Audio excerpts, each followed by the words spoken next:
नमस्कार दोस्तों, स्वागत है आप सभी का। आप देख रहे हैं मौसम जानकारी मध्य प्रदेश यूट्यूब चैनल और इस वीडियो में हम बात करेंगे मध्य प्रदेश के मौसम के बारे में। अगले 24 घंटों के दौरान किस प्रकार की बारिश की गतिविधियां समूचे मध्य प्रदेश के क्षेत्रों पर रहेगी।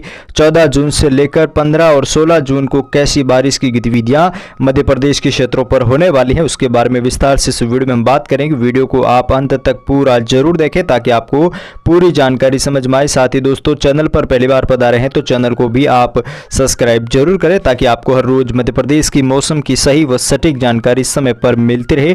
दोस्तों, लगातार मध्य भारत के कई राज्यों पर बारिश की गतिविधियां दर्ज की जा रही हैं और अगले 24 घंटों के दौरान खासतौर पर मध्य प्रदेश के उत्तर पूर्वी क्षेत्रों पर, दक्षिणी पूर्वी क्षेत्रों पर बारिश की गतिविधियां बढ़ेगी, जहां पर पिछले कई दिनों से भीषण गर्मी का प्रकोप लगातार जारी है। 40 से लेकर 50 डिग्री तक भी तापमान यहां पर पहुंचा है और लगातार भीषण गर्मी के चलते कई लोगों ने अपनी जान गंवाई है और इस भीषण गर्मी से राहत देने वाली बारिश की गतिविधियां मध्य प्रदेश के इन क्षेत्रों पर देखने को मिलेगी। आगे इस वीडियो में हम बात करने वाले हैं कि इन क्षेत्रों पर कैसी बारिश की गतिविधियां होगी और आगामी दिनों में भी भारी वर्षा की गतिविधियां मध्य भारत के क्षेत्रों पर देखने को मिलेगी। लेकिन सबसे पहले बात करें मानसून 2024 को लेकर। दोस्तों, मानसून लगातार इन क्षेत्रों पर अटका पड़ा है, लेकिन अब मानसून आगे बढ़ने की संभावनाएं फिलहाल अगले 2 से 3 दिनों के दौरान दिखाई नहीं दे रही है। हालांकि पूर्वोत्तर राज्यों की कुछ और क्षेत्रों से मानसून का प्रवेश हो सकता है। कुछ इलाकों पर बारिश की गतिविधियां बढ़ रही है, चाहे वो झारखंड हो, पश्चिम बंगाल हो, बिहार के अधिकतर क्षेत्र हो, छत्तीसगढ़ से लेकर उड़ीसा तक के क्षेत्र हो, इन क्षेत्रों पर बारिश की गतिविधियां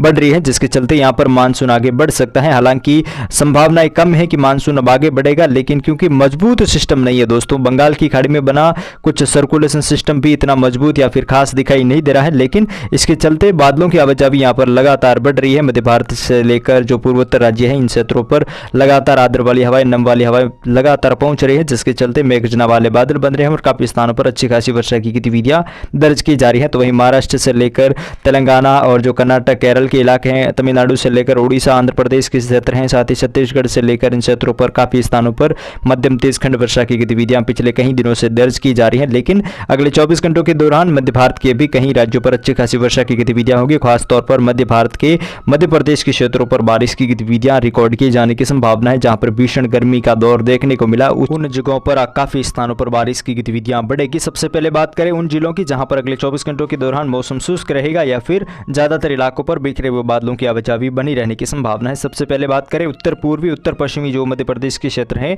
मुरैना, भिंड, ग्वालियर, दतिया से लेकर शिवपुरी, गुना, अशोकनगर से लेकर टीकमगढ़, छतरपुर के इलाके हैं, साथ ही पन्ना, सतना, रीवा, सिंधी, सिंगरौली के इलाके हैं। क्षेत्रों पर मेघगर्जना वाले बादल बन सकते हैं और काफी स्थानों पर हल्की फुल्की वर्षा की गतिविधियां यहां पर दर्ज की जाने की संभावना है। हालांकि मुरैना, भिंड, ग्वालियर, दतिया, शिवपुरी, सोयपुर से लेकर गुना, अशोकनगर तक के इलाके हैं, विदिशा से लेकर राजधानी भोपाल से लेकर शाहजहांपुर और जो राजगढ़ तक के इलाके हैं, विदिशा, दमोह, सागर तक के इलाके हैं, क्षेत्रों पर मेघगर्जना वाले बादल बनेंगे। लेकिन फिलहाल अगले 24 घंटों के दौरान कोई विशेष वर्षा की गतिविधियां दिखाई नहीं दे रही है, लेकिन मेघगर्जना वाले बादल और तेज आंधी तूफान की गतिविधियां यहां पर लगातार बनी रहेगी। लेकिन बारिश की गतिविधियां कम दिखने को मिलेगी। लेकिन पन्ना, सतना, रीवा, सिंधी, सिंगरौली से लेकर दमोह, सागर के कुछ इलाके हैं, साथ ही विदिशा से लेकर जो राजधानी भोपाल, सिरोह के कुछ इलाके हैं, राजधानी भोपाल के दक्षिण पूर्वी क्षेत्र हैं, साथ ही जो जबलपुर, नरसिंहपुर के क्षेत्र हैं, रायसेन से लेकर जो कटनी, उमरिया, शहडोल इलाके हैं, इन क्षेत्रों पर भी बारिश की गतिविधियां बढ़ेगी। मंडला, बालाघाट से लेकर डिंडोरी तक के इलाके हैं, अनूपपुर से लेकर जो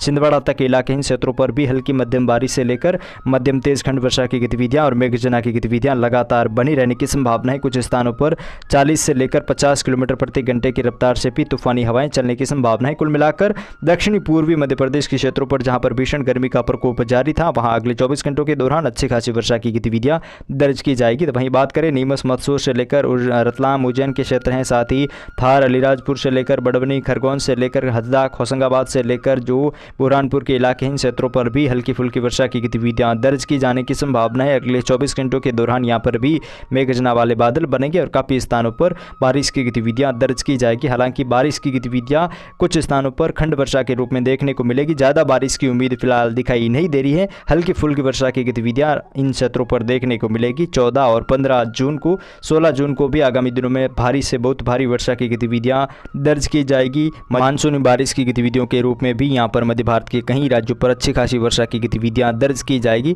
आगे की पल पल की जानकारी के लिए आप लगातार चैनल के साथ जुड़े रहे। फिलहाल इस वीडियो में इतना।